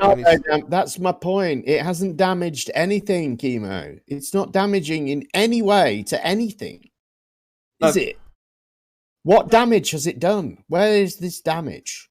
There's no response to it. That's the point. Yeah, there is refraction. That's it. It can't be refraction. It can only. What's it refracting over? I mean, what's it refracting over? See, I don't look. What does that even mean? What's it refracting? But you're saying it's just refracting across the water. We've been through all this. You know what I think. I don't want to get into it with you, but this is the point. No, I don't want it. I don't want to. But the idea is that it hasn't done any damage, KIMO. In what way? What has it damaged? What specifically? What thing has been damaged? The geometry. How? Because there's no physical horizon. Everyone on Earth who uses geometry stopped using geometry. It just no longer works. Yes, this is it. You cannot apply geometry to... So the people who use geometry to, design buildings or, components for things, you're saying that they've now stopped using geometry, or they're still using geometry, but it doesn't actually work. Or they never were using geometry in the first place. Oh, you see, this is the thing, as well I've noticed. You're telling us now, for years, you've been telling us, oh, the pilots, they're not lying, they just don't know. They're just being told, that, their things are, their navigation equipment is sending them places, or, you know what I mean? They're just being told that. Now you're coming out saying, oh, the pilots are coming out. And now you've just thrown in these other poor people. Right? What do you mean? What do about it? No. Again, this is you asked what's so damaging, right? What's so damaging? The people who use geometry already know that their geometry doesn't work. They're just fibbing. Oh, who uses geometry? Pilots don't use geometry. It's all auto. Architects do. No, people, not for a board, not for a globe. Not for a globe. No, they don't. Not for curvature. No one uses geometry for the shape. You didn't say for a globe. You said geometry doesn't work. For the heliocentric model, yes. Well, it never did, KIMO. Nobody has ever determined the shape or size of the Earth by making an observation of the horizon. Yes, they did. They said ships went over the horizon. No, you've done that. Flat Earthers have always done that. Oh, we can just look at the horizon, and from that we can determine the Earth's flat. We've never done that. We've never, ever, ever, ever done that. Yeah, you have. You've said the ships. None of our observations are like that, though, are they? Yes, they are. You say mountains are obstructed, and we're going to work out how much should or shouldn't be seen. They're not our observations. They're your observations that you claim show a flat Earth, and we have to point out to you where they're wrong. Our measurements aren't like that, are they? But you've just said measurements. You don't have measurements. That's my point. We do. Geodetic surveying is measuring, and it doesn't involve looking at where the horizon is. Yeah, but how can they measure something that's not physical? Just a silly story that Nathan made up. All right, but I'm asking then, how can you measure something that's not physical? You don't need to measure it. What do you mean then? How can you measure it then? Because you don't need to. It's entirely irrelevant to knowing the size of the Earth. Completely irrelevant to it. You might as well say you can't measure a cloud, therefore you don't know the shape of the Earth. No. Because if you're building a bridge, it's not connected to knowing the size of the Earth in any way. Of course it is. If you're building a bridge, or building, you need to take into account the curvature of the Earth. You must. You don't need to take into account the horizon. No, but the Earth. You determine the curvature of the Earth by looking at an horizon. You just don't. That's a story that Nathan made up to make his black swan seem more useful. No. So you can say, now they've got no radius. No, we've still got the radius because it was never ever determined by looking at the horizon. That's for stupid people. No. That is how you determine how much the Earth is curving. That's what you do. That's for stupid people who are pretending there's no such thing as refraction. We know there is refraction, and those sort of observations would not be useful to us. No, that's not what you do. That's not what happens. No, the ships go over the horizon. Mountains are disappeared bottom first, and you say, if you're this tall, based on the size of the Earth, if your geometry is correct. If the numbers are right, then this is how much should or shouldn't be seen. Only in response to you guys. Only to correct the bullshit that you're saying. Right. So nobody from this side of the fence has gone out and done a horizon observation, have they? No. We're all in the same. We're all in the same here. We all have the same numbers. So the one that Miles Davis did. No horizon in that shows the curvature of the Earth. You haven't got out of that one with this. No, that's not a physical horizon, what Miles shows. No horizon in it. No, it's a physical fucking bridge that we know the height of. What video are you talking about? He shows curvature. Let's have a look at it. Miles Davis's observation, where he shows the bridge and then the hills behind it in a distance. And he's on a hill. So he's got three known heights that he's observing. What and does you can see that the hills behind are below the bridge that's in front of them. And they're higher than the bridge. Based on what? How is he knowing these numbers? Based on the geometry, right? That's my point. Based on the geometry. We know. Yes. No, he used his GPS, I think, for the place he was standing at. But how does the GPS know? The bridge is of a known height that's published, and so is the hill beyond it. Yes, all based on geometry. Miles would only know how much he should or shouldn't be seen. Right, so now we're back to all of geometry's wrong now. No. The heliocentric model geometry is wrong. Well, yeah, but it's wrong because of the horizon observation, according to you. No, the horizon's not physical, so you can't measure. You're making a circular argument. No, I'm saying that everything. You said all of geometry is wrong because of the black swan. It throws out geometry, and I said chucks it out the window. Yeah.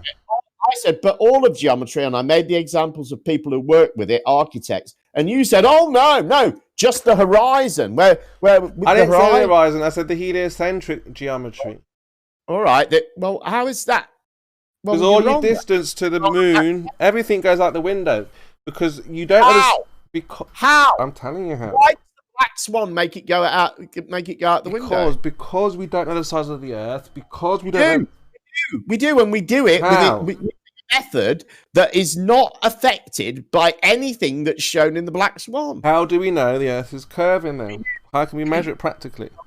One thing I've just told you is knowing three heights of things and observing them. Based on what? Geometry. Based on what? What do you mean based on? We know the height of it. You can measure the height of it. Well, what does it mean? Does it mean it's curving then? If you're saying all of geometry's gone, you don't know the Earth's flat, do you? Because that's geometry. No. We know because of water, not because of any numbers. What does flat mean? Flat doesn't mean anything, does it? No. We mean level. What does that mean? There's no geometry anymore. That doesn't mean anything. Horizontal. That's what it means. What does that mean? That's in geometry as well. None of that. Geometry's gone. Hold on. I said. No, geometry. You don't listen to me. You don't listen. Very clear on what I said. Very careful. I said geometry's gone for the heliocentric model, not for anything else. All right, so introduce us to the new flat Earth. No. Let's see that. Let's see geometry that you're using. Because I suspect it's the same geometry that we've always used. No, because we can't work out the distance to the sun, can we, using this geometry? That's the point. How is that the point? We can't figure out the size of the Earth. We don't know how big it is. Nathan is telling you that because of the black swan, we can't know the radius of the Earth. When we have never, ever, ever determined the radius of the Earth by measuring the distance to the horizon. Never. No one has ever done that ever in the history of humanity, apart from flat earthers. No, yes, you do. Because when you measure... No, we don't ever. Let me respond. No, you can't say we do because we don't. I'm about to tell you how and why. You've got to say why, how, what's your response, you know. So the idea is that now this was coupled with the sticks in the ground and the presupposition that ships go over the horizon, therefore it must be curved. So in those days, they saw ships go over the horizon, said, yeah, that's the curvature. They stuck sticks in the ground and said, okay, we have an angle based on the presupposition that the Earth is so big and, you know, all that kind of stuff. So that's what they did. That's how all of that is gone, because what they thought... None of that is affected in any way by Nathan's claims about the horizon. The ship maybe, but the Eratosthenes measurement isn't affected in any way by it. Yeah, because you would need a physical measurement. You don't have that. It's all based on a presupposition. How is the Eratosthenes measurement changed by your turbidity, your refraction, whatever bullshit you? Because the angles that they would have had to have taken, right, were based on the presupposition that they were angling away from each other, and the angles. That would be the presupposition then that you're saying, not presupposition because it's evidenced. The sun is distant. No. You don't know that. You won't know that. But that's what you're talking about. You. That's the only assumption that he made, was that the sun was distant enough for the rays, all of its rays, to be more or less parallel when they reach the Earth, and that it's set over the curvature horizon. That's what they were saying. No, that's not relevant to his observation at all in any way. No, that's what he would have taken into account. He measured the sun. He measured where the angles of the sun when it was directly overhead. It was nowhere near the. But had nothing to do with the horizon. But it wouldn't have made sense to him on a flat plane, would it? Nathan is lying to you again. But listen, you just believed him. Those angles wouldn't have made sense to him on a flat plane, right? He couldn't figure it out. He used his geometry and said, look, the angles mean, so we have the sun going behind the horizon, the ship going behind the horizon, my angles, it means we're on a board. So if he tried to figure out on a flat plane, he would have said it doesn't work. So it has to be far away. See? That's why your geometry for the globe... No, on a flat Earth, it has to be close. It has to be 3,000 miles away. And we know that's not true because we've made additional measurements where we add a third measuring point. again, around a presupposed. We know that that's not the case. And we know that Eratosthenes' measurement still stands because we can just add a third observation point, and you can call it presupposition all you like. He's still right because we can repeat the measurement today. Whereas you can't. We can't repeat it. That's the point. You can't add a third measurement point and say, "Hey ho, the Earth's flat and the sun's only 3,000 miles away," because it won't show you that. You've got to stop at the 2 measurement points and hope that nobody asks you for a third. No, but again, even if you but none of this has anything to do with the horizon. Nobody's done that. A third angle. Where have they done that? Who's done this? Kosho's done it. No, he hasn't. They haven't done it. Where have they done it? Yeah, they have. With 23 people. Yeah, Kosho did it with 23 people. So you made a triangle. Kosho. Triangle? What do you mean? He made a number of triangles. Yeah, 23 people, so it's 23 sides.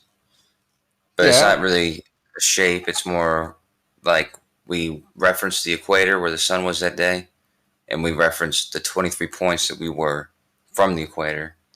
And so you actually build a shape around the Earth, really.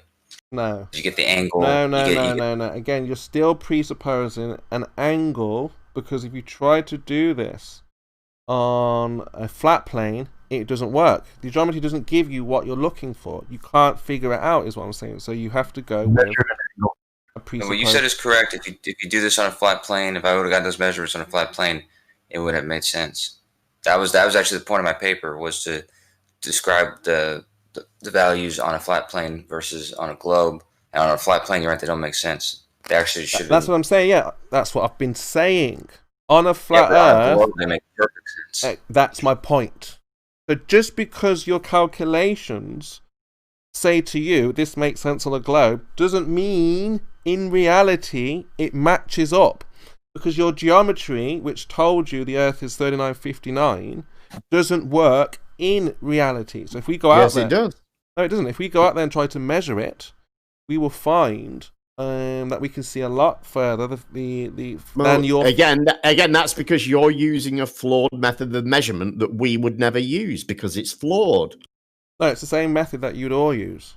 We would never, ever, no one has ever determined the size of the Earth by making a measurement to the horizon. Never been done, ever. Prove it has. If you say that's how we determine... Hang on, if you say that's how we've determined the radius of the Earth, reference it. Show who figured out the size of the Earth using that method by making an observation to the horizon. They don't need to. That's regardless. Because it doesn't matter. That's your claim. No, it's all blown out because we can't, because there's no physical horizon, so so we can't know the radius of the Earth. That's your claim. Right. So prove it. No, you've said that you've measured the entire Earth, right? Yes. So we did the entire Earth, and at no point did we measure to a horizon. Doesn't matter. It doesn't matter. If you go out and measure the entire Earth and then return with a number, if you say, here's the number of the size of the Earth, this is the radius, and then we say, well, okay, we're going to go and check what you've just given us. And we go out and check what you've given us, and we find, well, no, that doesn't work out. When we're 1 foot, 6 foot, 10 foot, 1,000 foot up on a mountain, you're using a flawed method to measure it. Well, so you're going to get a flawed result. No, that's incredulity here, because these guys... It's not. We know that there's refraction at the horizon. You can't know this because you just said we know it's going to give anomalous results like this. That's why we don't do it. You've just said use a different method where that isn't a factor. You just said you've never measured it in this manner. Your guys don't measure physically. You do it mathematically.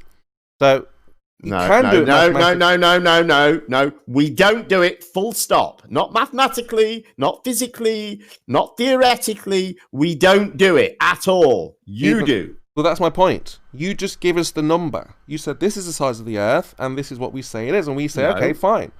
We're going and we determine that from making measurements. No, not physical measurements. Yes, physical measurements. What physical measurements? Geodetic survey. That's not physical. The French-Spanish geodetic mission. That's not a physical measurement. How is it not? Because what are you measuring physically? You're measuring where something is in relation to something else. That doesn't How measure. is that not physical? Because that you're doesn't measure. looking at the things that you're measuring. Yeah, that's from one point to another, not curvature. Well, that's how we determine the curvature. No, because you would need a physical horizon. No, you don't. This is the point. You just don't. You can keep pretending that you do, but you're just pretending. How can you measure something Look, if it's prove not... it. Prove it, KIMO. We have. I have. We've been doing this. No. What you've got to prove is that your claim about how we've determined the radius of the Earth is true. So show me. No, I'm not arguing that. Show me the... Well, that is what you're arguing. Show me the measurement that was made that determined the radius of the Earth that involved an observation of the horizon. No, that's not what I'm saying. That's not my argument. That is exactly what you're saying. That's not my argument. We cannot know the radius of the Earth because there is no longer a physical horizon because of the black swan. No, so show me that measurement. If you can't demonstrate that that's how the radius of the Earth was determined, then obviously you have to drop that argument. No, because that is not how the radius of the Earth was determined. If you can't show that it was, you're done. No, that's not my argument here. It doesn't matter how they measured the Earth. You can take whatever method you decide you think you know the Earth is. Okay. Doesn't matter. Whatever you want. Any method. So now, all I need from you, or any other globe earther, is a number. Give me that number, because I know how... And then you're going to go and take that number and use a flawed method to measure the distance to the horizon and say, hey-ho, it doesn't match up. Well, so what? You're using a flawed method. That's not a flawed method. It's a well-known, yes, it is. No, well-established method of determining... Established where? Show where that's established. Water levels are used all the time. You're not talking about a water level. You're talking about measuring the radius of the Earth by looking at the horizon. Show where that is established in any way. Yeah, so what we would do is take a small portion of that curve and measure that local area, because you say it's curving everywhere anyway. So what we're able to do is calculate using geometry, and a flawed method of observation, which will give you a flawed result. No, it's not going to be flawed, is it? Yes. How can it be flawed?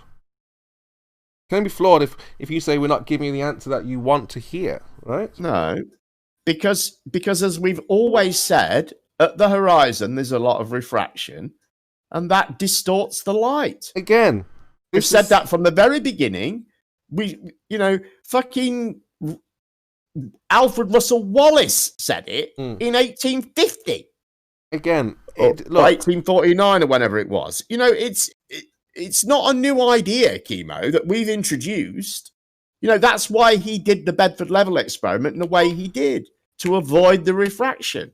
You do all your observations to maximize the refraction and then say, ha, there is no refraction. You just made that up. Right. Because you need an excuse. No, you stuck it in there because you need an excuse. Okay, so again... I need weed, don't I? I really do need weed. Well, I didn't want to get into this. I really didn't, because this is... It's so devastating. It's But it's not. The argument is completely flawed. It's flawed from its first premise, but it's flawed in its conclusion. This idea that we now no longer know the radius of the Earth. It was never, ever, ever, ever determined by observing the horizon. Okay. So, again, anything that anyone says, for example, you say refraction, you say 3959, it doesn't matter. If you give me that information, we can go and test if it is 3959 or if it is refraction. It's just like when you guys say. It's just like when you guys say gravity. Now you can keep repeating gravity, gravity, gravity, but if we go out there and actually test, is it what they say it is?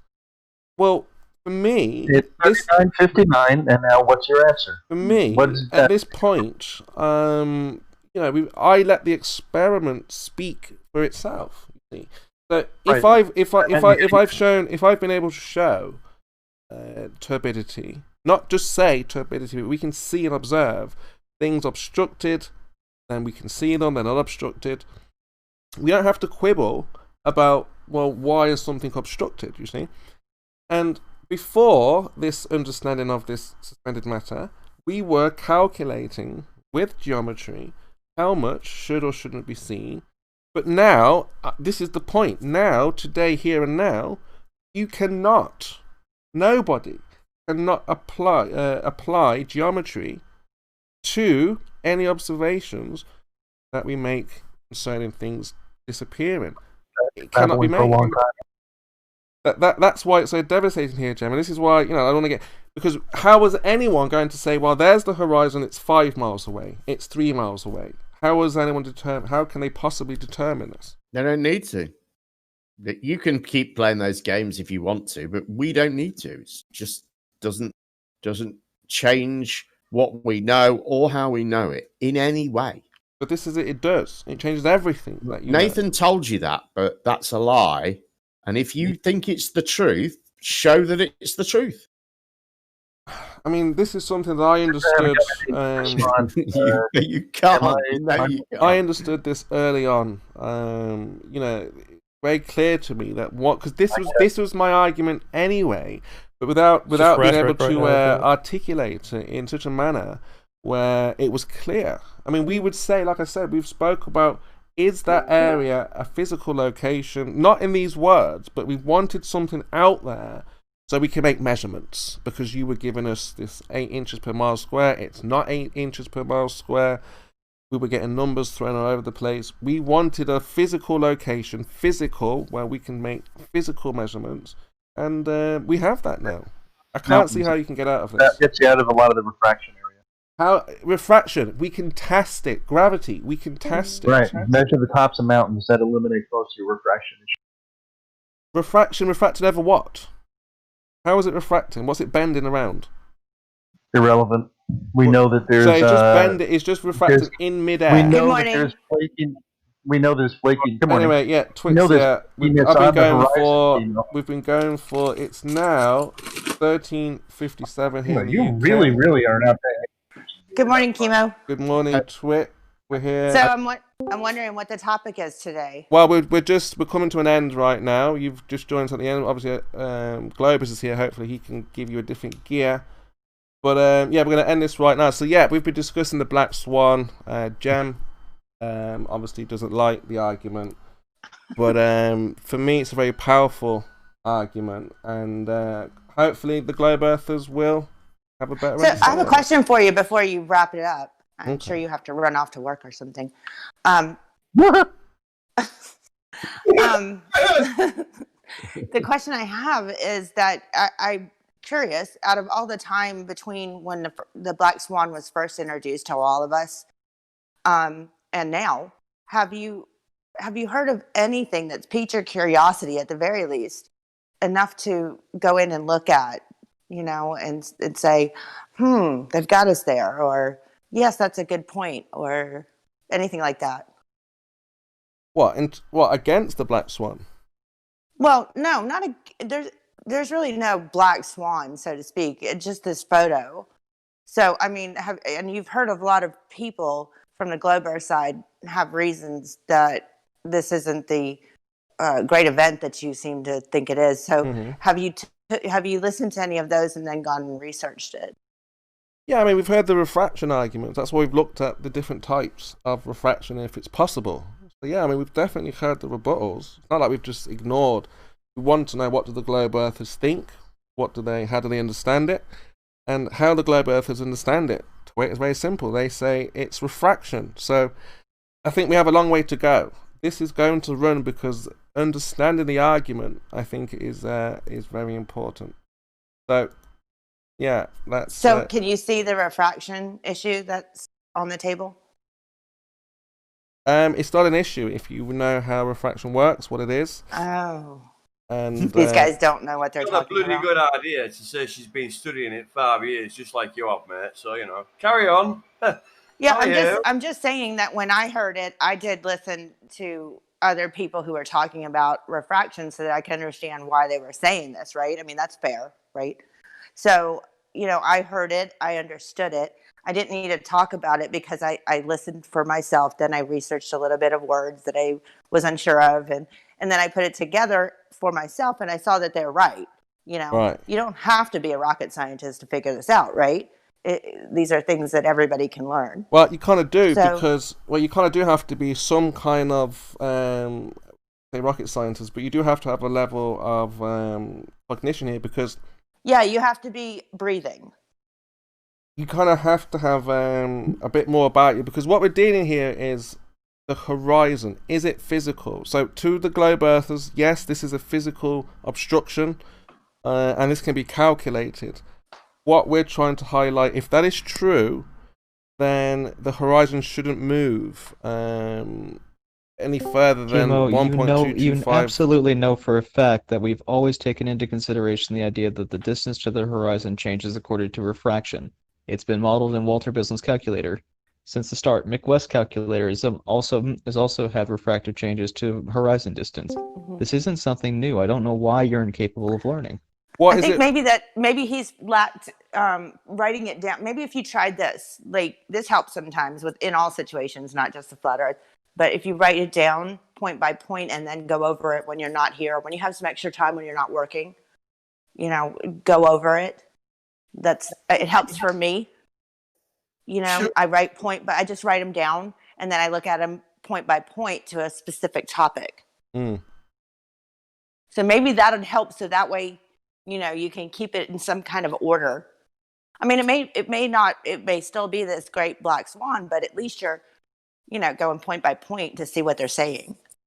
I mean, I think what it will require is just a good old presentation from the likes of someone like Rumpus, just to show, you know, from that observational point, what should or shouldn't be seen. Because Rumpus, you know, he likes to do the diagrams and deals with the geometry. So I think if flat earthers could visualize this observation in a model, what he does, I think that would probably help. But the way it's explained right now, you simply cannot have the horizon moving back and forth when we have a set size of the Earth, 3959.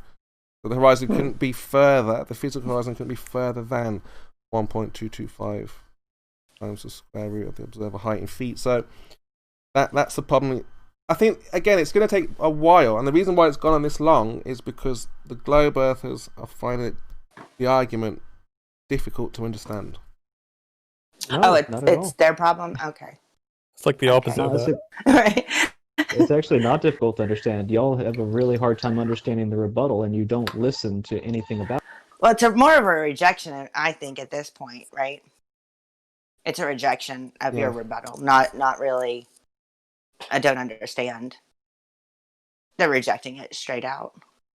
No, you simply don't understand the argument. The physical horizon cannot move further back than 1.22 times the square root of the observer. The observer wouldn't see if you were on the moon, you wouldn't see another horizon further back. You know, what is the moon?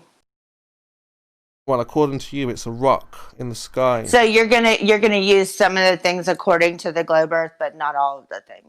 Absolutely, we have to beg the question. So flat Earth actually entitles you to cherry pick. No, it helps you to visualize how you see the world. See? I love you today, Twit. It helps you understand your own problem that you have. This is not our problem. This is you understand. Well, I'm here. I don't like speaking on behalf of everybody in this room or all globers for that matter. But I do think in this instance, nobody's going to argue with me or say, don't speak for me, Twit. I don't see anybody ever saying the globe has a problem. Not on the shape, let's put it that way. Yeah, I mean, if they were to speak to some of the prominent flat earthers about this, they would find a very hard-pressed time because, again, you would have to demonstrate the geometry. This is key here. If you don't have but the thing is, hold on one second. I understand that. I've heard that before, so this isn't even the first time. But I've seen the demonstration of the geometry. I've seen so many demonstrations of geometry. I've seen the word geometry be rejected, flat outright by flat earthers. So I think that that's a misunderstanding. Maybe you should get together with those prominent flat earthers you're talking about and come to one agreement of what you're looking for, because clearly not everybody's on the same page as you. You must not be one of the prominent flat earthers. No, well, I mean, what I'm saying is that the argument that I'm presenting would be exactly the same argument that what you might consider prominent flat earthers. I'm saying if you don't appreciate how I'm delivering it to you, maybe you want an alternative flavor, a different way of hearing the argument, but essentially you're going to get the same understanding that the horizon therein is not geometric. We cannot measure it. We simply can't locate where its position is. Therefore, the geometry as a whole. Therefore, flat Earth. Therefore, no globe. Therefore, no globe. So, therefore, it could be a banana. If you can measure a banana, then what's the number you're going to give us? Okay. But see, that's the thing. These guys, not just these guys, but let's say globe earthers who have come to the conclusion the Earth is not flat. It is not a banana. It's a globe. They've done that because they said, okay, let's see, we can't do this. So if we can't do this, how do we figure out what it is? So then they went a step further. How you do it for a start. It's not, excuse me, I was speaking. Don't be rude. I thought you asked me a question. No, I was speaking. Don't be rude. There's not just one thing. And then scientists go, stop. We don't know what it is. Let's just walk away. Do you want some s'mores? Let's go make some s'mores. They continue on to figure out what it is, how they can determine what it is, and how they can share that information with the rest of us. Right. That's their job. That's what they do. No, I mean, I think their job is to present what they think, how the Earth presents itself, and try to give the numbers to support their claim. So all we do is ask for the numbers, ask for the science, ask for the experiments. And then you reject them and don't use them. No, I mean, rejecting would be... No, that's absolutely the truth, because that's what happens in here every single day. Rejecting would be nonsensical to it. That would be illogical. So what I tried to do is address all of the experiments and talk about them and find out, well, what variables were accounted for, and if it can be repeated by the everyday... You've rejected what variables can do. You've come up with your own limitations on variables. No, I mean, again, if I could... Yes. No, if I came up with my own, that would be considered pseudoscience therein. Yes, you have essentially what you can call it pseudoscience if you'd like. What I prefer is you limited science. No, I mean, again, if you want to know the cause to an effect, if you can if you can offer an alternative, a better way, or any globe earther can offer an alternative. We can stop talking right now and let 10 people take their turn offering you that. An alternative to the scientific method? I don't think so. No. To answer the questions that you have. Well, I mean, again, we're going to wrap it up now. It's been an absolute pleasure for now. Well, I hope I didn't hold you up and you're not late for work. No, I'm sure we can resume this another time. But again, look, I don't deny or refuse to look at any experiments. We speak about them, we talk about them. I disagree. Problem is they're based on a lot of presuppositions, and once we remove those presuppositions, we find a lot of those experiments don't hold to be true.